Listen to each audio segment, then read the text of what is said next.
E-commerce link building is one of the most overcomplicated and confused topics in e-commerce marketing, especially SEO. And that is insane. It's way simpler than you're making it out to be, especially if you're reading Brian Dean, all of these influencers telling you all of these strategies. Here are 20 strategies for e-commerce link building. If you are in that train of thought, here, let me simplify life a lot for you, show you how to actually build links, what it's going to cost, what are the strategies that work, and give you it on a silver platter. I've been doing e-commerce link building for the last 7 years, and I've done everything from the most white hat to even black hat SEO tactics for link building. I've tested and tried almost all of them. We'll go through them here today and just show you the tried and true method that will actually work for your brand. Let's jump into it. So first, I want to talk about content marketing, because if you've been online and reading about e-commerce link building,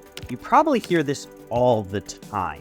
And content marketing is a way to naturally build up links, and it is a fantastic way. You need to have your content marketing tuned in and done well before you start investing in other link building behavior. So I do want to say there's tons of strategies that work fairly well on the content side, but you can't actually predict what links you're going to be building. But pretty much is as simple as keep posting good blog content, keep posting infographics, graphical content. We have designers, we do this whole thing. You want actually useful content, spread it across social media. All of this will naturally build up some links, some brand authority, always very useful to have. Most of the white hat link building tactics are based on this, especially with a little bit of outreach combined with it.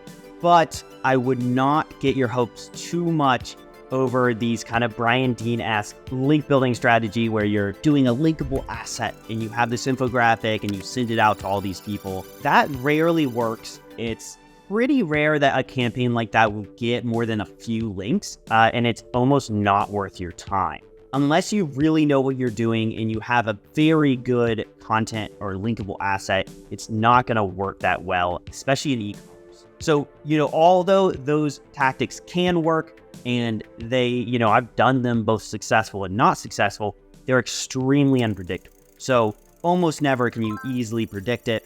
Still give it a go. You're welcome to. All of that content's freely available online. But I would simplify it massively by just not doing outreach and just publishing great content. And we can go more into this if you're not familiar with it, but I'm going to keep it pretty brief here because in my opinion, this is just content marketing, not really fully link building. But you need some tips in your content marketing so that you can naturally build up links. That's going to be doing graphics whenever possible, having authentically great content and sharing that on social media, and even getting those social media backlinks back to the website, etc. Rank those things. You can rank for statistics. I've gotten some good links from ranking, for eye statistics and things of that nature, where you can have that loop of people researching, using your article, and then linking to it. But this kind of behavior, although very nice, and I can do a full video on content marketing, I separate it out in my mind from link building. To me, link building is direct outreach and actual building of specific links. And this is typically going to be either buying links or incentivizing links in some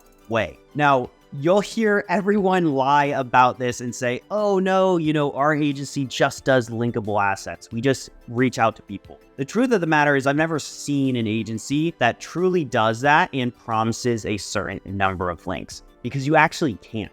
It makes no sense. And this is honestly how I started my company back 7 years ago. So I was only doing these outreach-based white hat link building tactics. And you can still get some free guest posts and things of that nature, but it's pretty rare. So I'm going to tell you right now, focus on content marketing to begin with if you don't have that down, and then go into some more link building behaviors. And you should be okay with buying links. There, I said it. As long as you're doing a vetting process, you can get some good links by buying them or incentivizing them in a few ways. So I'll go over those because to me, this is real link building, and let's jump into it. So you should think of link building as a value exchange. It's a value proposition. You are going out to people that you have no relationship to, you don't know them well, and you are asking for something. You are essentially going to people and asking for money because links are the currency of the internet. And so if you go out to 1,000 people and ask them for money, you are going to get no every time if you don't have value to provide them. And this is the problem with most link builders and link building strategies, is that they expect people to just give you something for free. And especially in the age of AI, guest posts or giving people content is rarely worth anything. I mean, they can click a button to generate a full article. Why would they care about your typically bad article that you're trying to get them to essentially pay for with their link? Links influence the rankings of algorithms, and websites owners, SEO marketers understand this. This is not a new topic. They know the value of their link.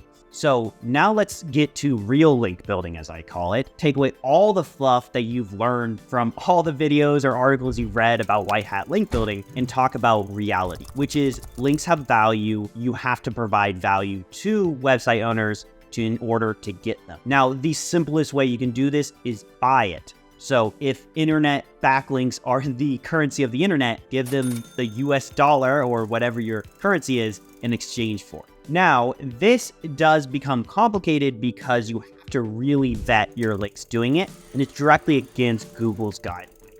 But Forbes does it. So whenever I hear people saying like, no, it's evil or you can't buy links, I mean, go to Forbes.com and you can find a page on their website where they specifically say you can buy a link. You can become a member and buy a link for $3,000.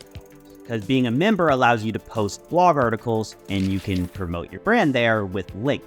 Now, if you're going to tell me that Forbes.com doesn't influence Google rankings, you are insane, okay? So, when you think of it at this high level, PR has always been a game of exchanging money for press. And press is the essential idea of a backlink. It's citations, it's press. It's getting people talking online about your brand. And so the idea that you can't buy backlinks or that that's going to get you penalized is kind of insane unless you're doing it in a dumb way. And I hate to use the word dumb, but there's a lot of ways to mess this up. And that's why you need to contact a professional. And I am always available on my Calendly. You can put that in the description to actually discuss how this is done professionally, how the process is, and learn the vetting process. Now, I have a video also here you can check out, which is on vetting backlinks and for purchase. You can look at that, and that will teach you how to do the vetting process, and you can learn a little bit more.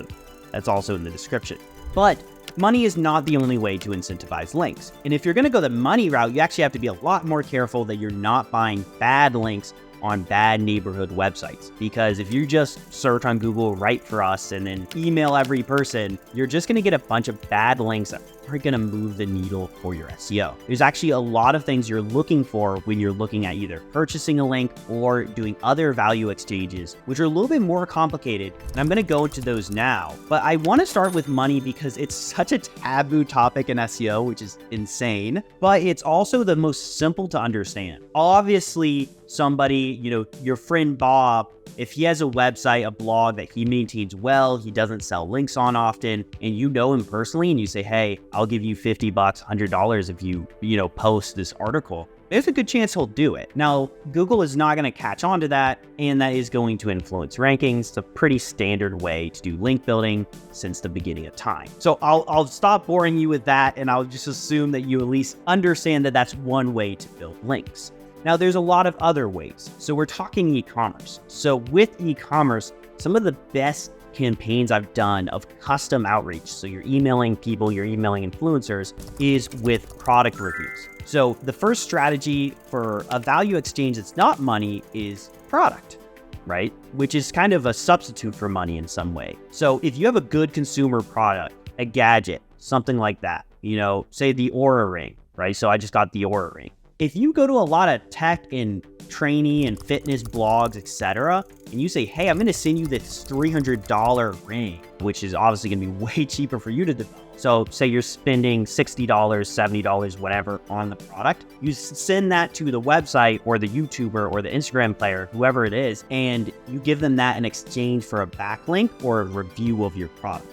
Obviously, this works, right? And this is a way which is essentially buying backlinks, except with a different means of value. So you always have to give value for a backlink. It just depends on what that value is. And so product reviews are amazing. I've gotten tons of like premium links for that. And it's usually fairly affordable for you, the merchant, because you should, if you have good profit margins and all of that, and your manufacturing costs aren't too high, you'll usually end up paying for the best links for like, $50 to $100, which is insane. Links that might be worth really $1,000. So like Forbes is worth $3,000, and then you go down from there. So this is the idea of value propositions and value exchanges when it comes to backlinks. And it's a very important part to understand because every other strategy just develops this idea of value. And even the guest post strategy or the graphic strategy, any of these kind of things, they're just trying to offer value to the website. Unfortunately, guest posts are not nearly as valuable as they once were because everyone's inundated with AI content. Now, if you're actually going to write good content with an expert persona, you can get that to work. You just have to really be an expert. So nowadays, gone are the days where you could just write a quick article by, some general writer and get a free guest post. You really have to be, if you're in the fitness industry, you need to be a fitness expert, or you need to hire a fitness expert and say, hey, reach out to that person, with that persona of, hey, I'm Patrick, I'm an SEO expert. I want to write an SEO article for your website. Here's my YouTube channel. You can see all my videos. I might even record a quick video for you as well. That's real value. So you have to think in terms of value, and you have to get a little bit creative. So, what we've gone through so far is buying links with currency, right?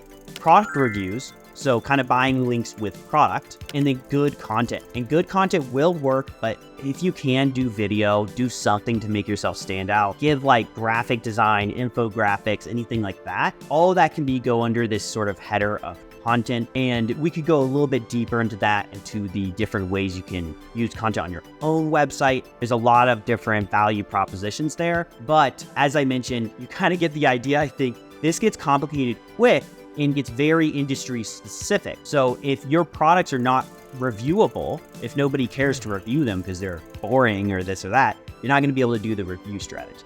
So this is starting to get you an idea of how link building works. I think I've done some cool campaigns with video content, with infographics, with all that kind of stuff, where you're providing real value to the website owner. So you might be reaching out to them and giving them graphics or a video to add to their existing post, all kinds of stuff like that. So those are how you do link building for e-commerce. Now, I know there's probably a lot of questions at this point in your mind. This is a big topic, and I'm going to be talking about it more in the coming weeks. So drop your comments in the comment section.